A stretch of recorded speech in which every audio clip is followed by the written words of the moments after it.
O-News Radio sur outremernews.fr.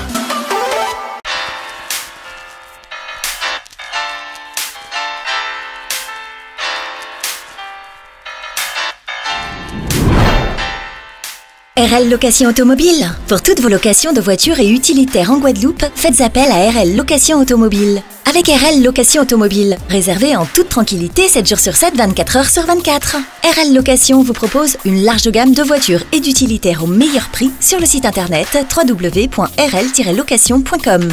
RL Location, c'est aussi l'assistance et la livraison. Pour tout renseignement, contactez-nous au 0590 10 66 87. RL Location Automobile, la location en toute simplicité. Guadeloupe, actualité. Pendant près de 2 ans, les personnels soignants non vaccinés du CHU se sont mobilisés pour dénoncer leur suspension et réclamer leur réintégration. Le 15 mai, ils ont enfin été autorisés à réintégrer leur poste, mais à ce jour, 15 contractuels n'ont pas encore retrouvé le chemin du travail. L'UTC-UGTG a interpellé le DRH du CHU pour dénoncer ce manquement, mais aussi des problèmes de paiement des salaires des soignants réintégrés. On note que les forces de l'ordre étaient présentes sur place cet après-midi. Un reportage de Charlie Dagonia. On a fait sauvage, on a fait également ne pas respecter pour texte, pour loi, pour obligation qu'il y a vis-à-vis des personnels. Quand on comprend, il faut nous lever colère. Rappelez que nous restons pratiquement dès l'année à ce petit grève, dès l'année, encore une fois, à réclamer négociation, dès l'année qu'à dire qu'il y a une raison de droit, dès l'année que le tribunal a condamné à intégrer le personnel là, il y a payé mon salaire de loyer, c'est pas bouger. Et dernier fait, c'est ne pas intégrer les personnels non titulaires, les personnels non titulaires qui ont 4, 5, 6 ans d'ancienneté à l'interdiction là, ça qui ont droit à réintégration. Quand les personnels titulaires, ils ont refusé de réintégrer, alors qu'ils ont droit à réintégration, parce qu'ils n'ont pas de contrat.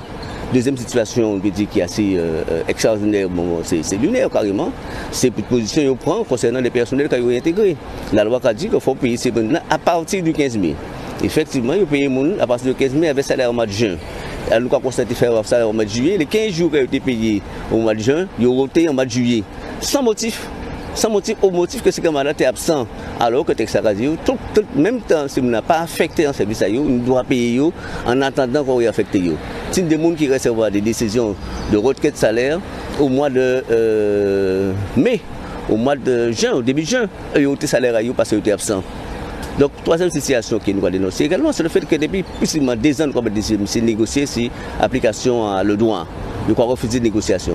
Donc, nous avons descendu des RH pour dire comme ça, nous avons demandé à ce que vous rétablissez le salaire à monde et que vous intégrez les contractuels et que vous respectez la liberté syndicale. L'État dit comme ça, la loi dit comme ça, le tribunal administratif dit comme ça, qu'une décision rétroactive illégale. Donc c'est illégal, il a annulé des décisions de suspension pour illégalité. Nous avons demandé effectivement, ou à un établissement public de santé, respecter un principe en droit administratif.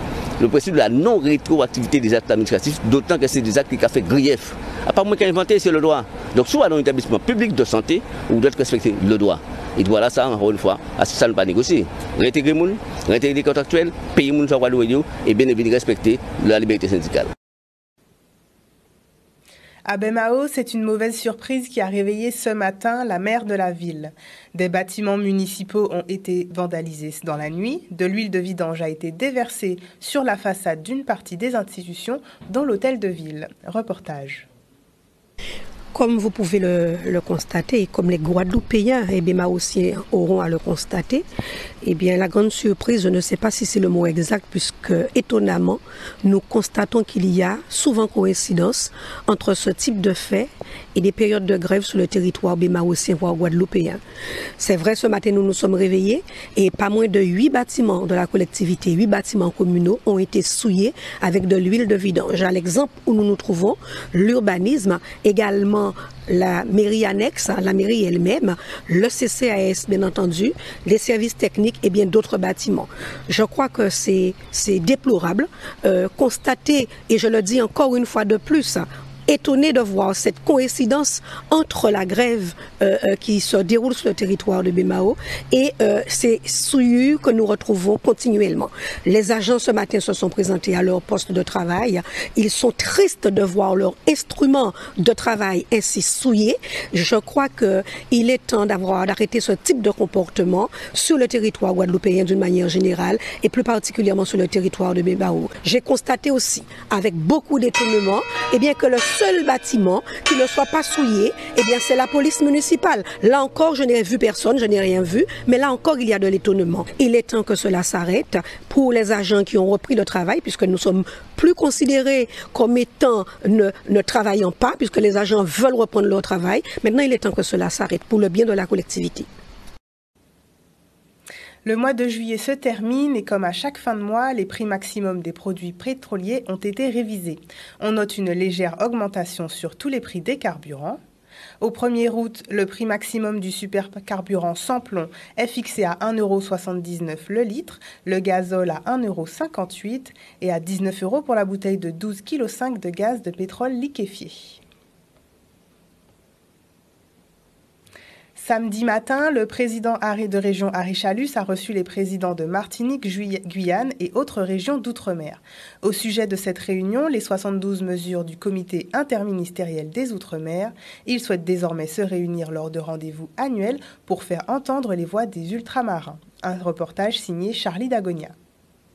Nous avons voulu faire un bilan, discuter un peu et voir un peu comment nous voyons les mois qui suivent. Et aujourd'hui, nous avons profité pour pouvoir produire un courrier, les présidents des régions, territoires, au président de la République pour pouvoir mettre en place ce calendrier, demander des réunions avant la fin du mois d'août, on espère l'avoir, et mettre un calendrier en place pour pouvoir mettre en place les 72 mesures du SIOM. Mais ce que nous voulons, c'est que tout cela puisse s'inscrire dans un agenda. Et que chaque année, nous puissions faire le point sur les politiques publiques au niveau de l'outre-mer. Et on sait très bien qu'en 2024, il va y avoir une révision de la Constitution. Ce qu'on souhaite, c'est qu'on puisse être aussi dans cette démarche d'inscription dans la révision constitutionnelle, de manière à ce que les résolutions que nous avons pu prendre au niveau du Congrès puissent se traduire concrètement en 2024.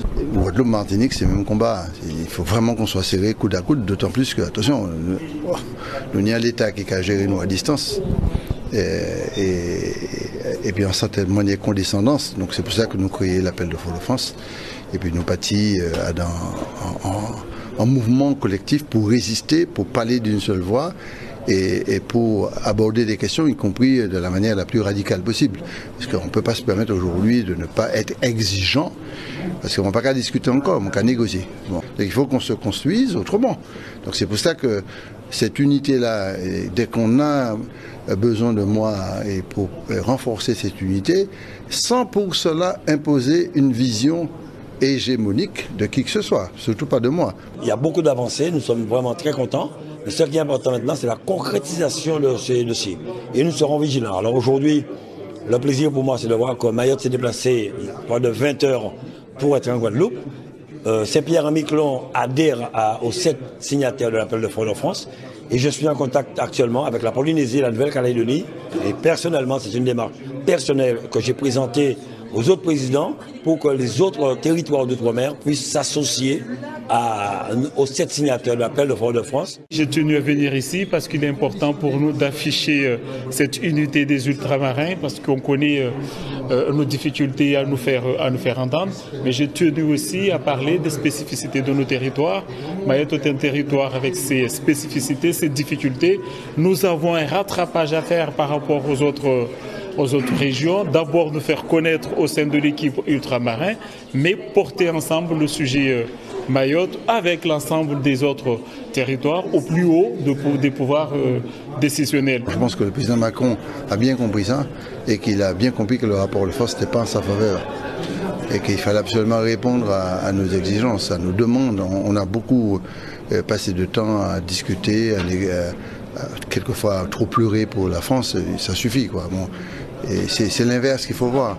Je ne suis pas une richesse de la France à 8000 km. Je suis une entité humaine et géographique et sociétale et qu'il faut qu'on assume ça. La France ne respirerait pas si jamais les 97% de surface maritime disparaîtraient. Pour réduire ses émissions de CO2 au sol, Air France inaugure son nouveau chargeur de soute électrique. En plus de son faible impact sur l'environnement, la plateforme élévatrice permet de charger et décharger les conteneurs des avions long courrier en toute sécurité grâce à des capteurs de présence. Une nouveauté pour la compagnie aérienne. Reportage. C'est très important, ça s'inscrit dans notre stratégie globale qui a vocation à diminuer au maximum et le plus rapidement possible nos émissions de CO2. Ça passe au travers d'un certain nombre d'engagements et d'actions prioritaires pour nous, le renouvellement de notre flotte, l'incorporation de carburants d'aviation durable, l'écopilotage et aujourd'hui ce qui nous réunit, c'est nos actions très concrètes pour diminuer nos émissions de CO2 sur nos opérations au sol. Donc nous avons le plaisir de vous montrer aujourd'hui le premier loader. C'est une plateforme élévatrice qui permet de charger et décharger les conteneurs à bord de nos avions. Le modèle que vous avez derrière est un modèle pour nos avions long courrier. Donc c'est le premier que nous recevons ici dans la Caraïbe. Et c'est très très important parce que il nous permet d'avoir zéro émission de CO2, un confort accru pour les opérateurs puisqu'il n'y a pas les émissions sonores et bien évidemment au travers de cela d'autres dispositifs, notamment pour la sécurité des opérateurs utilisateurs et également la sécurité de nos avions au travers d'une batterie de capteurs qui permettent de réduire les risques de choc avion notamment. Les avantages, il y en a plusieurs.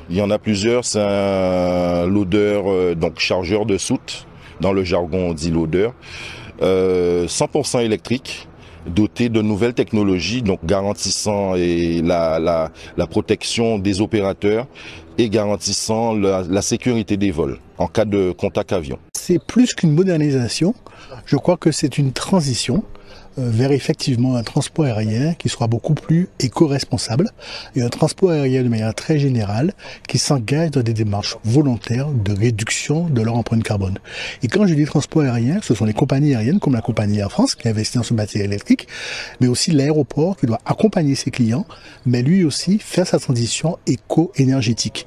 Nous devons tous nous engager, que ce soit au niveau aéronautique, mais de manière très générale, tous les citoyens, on doit s'engager vers une réduction de l'empreinte carbone des activités humaines et en particulier au niveau du secteur aéronautique qui est particulièrement pointé du doigt, nous devons accélérer notre transition éco-énergétique. Alors charger un peu plus vite, non, mais charger avec une certaine sérénité, je dirais oui.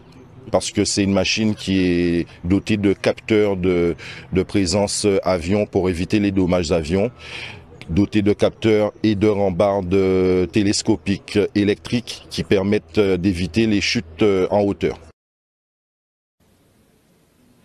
Nos jeunes entrepreneurs guadeloupéens ont du talent et surtout beaucoup d'audace.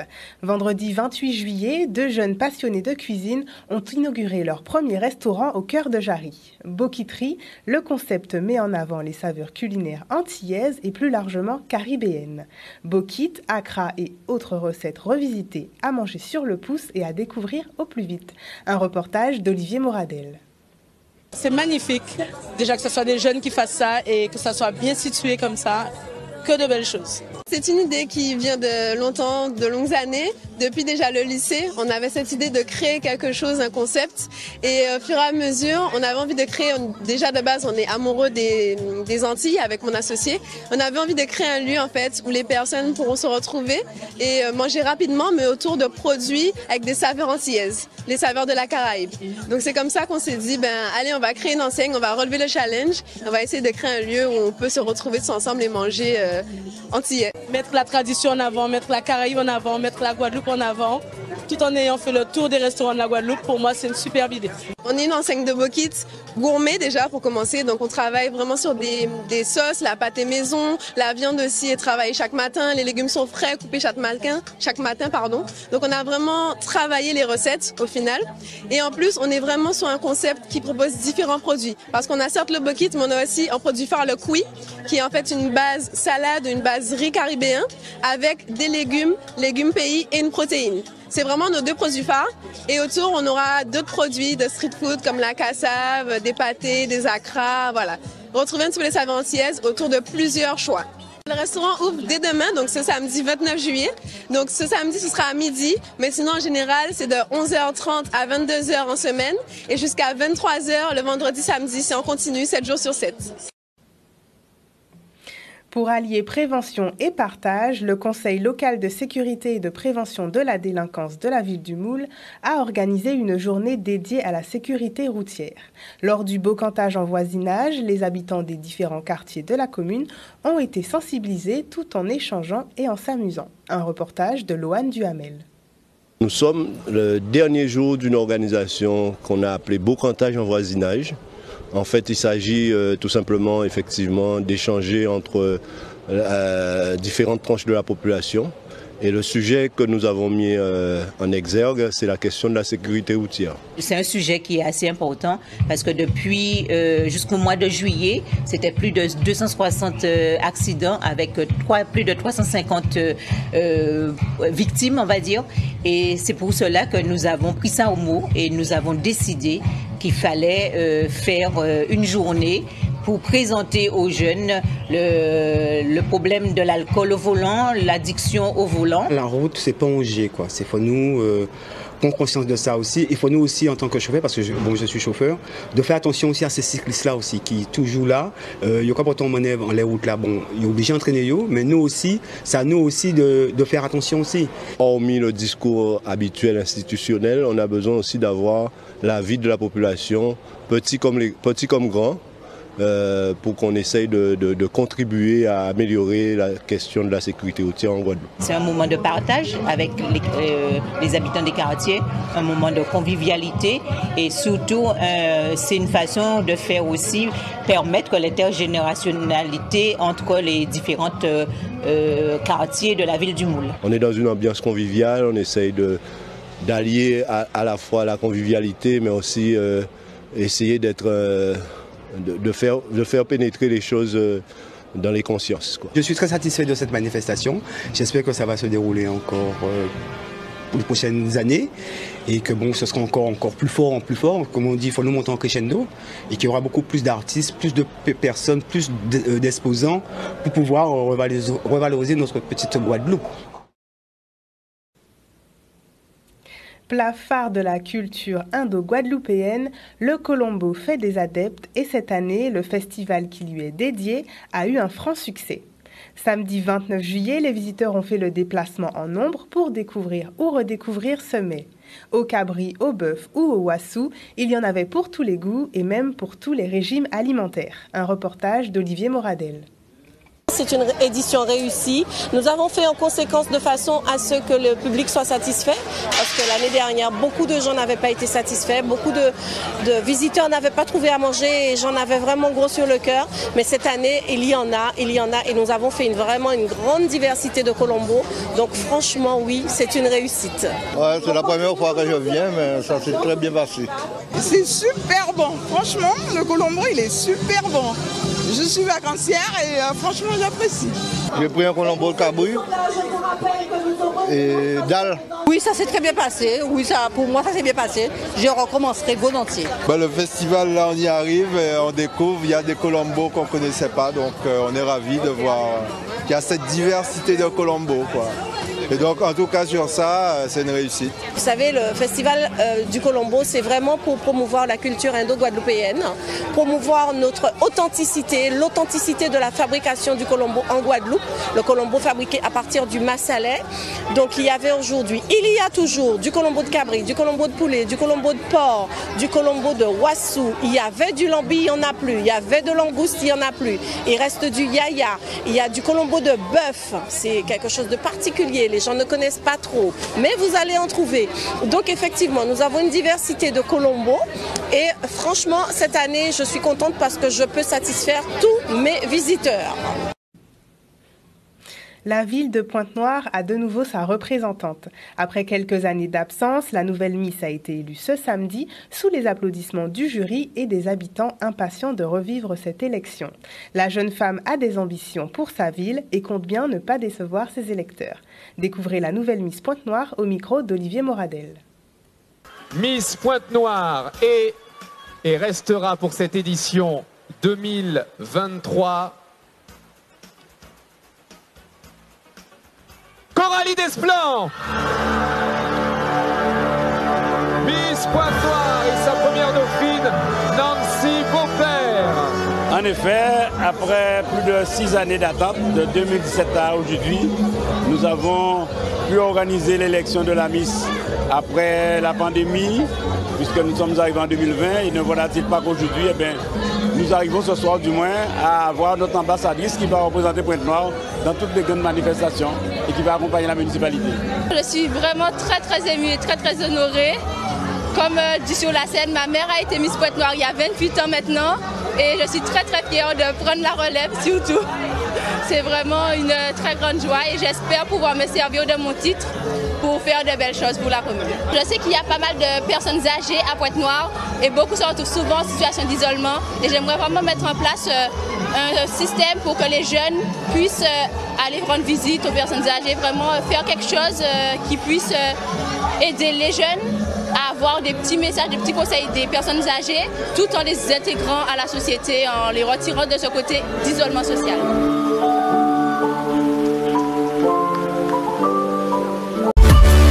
O News Radio sur outremernews.fr.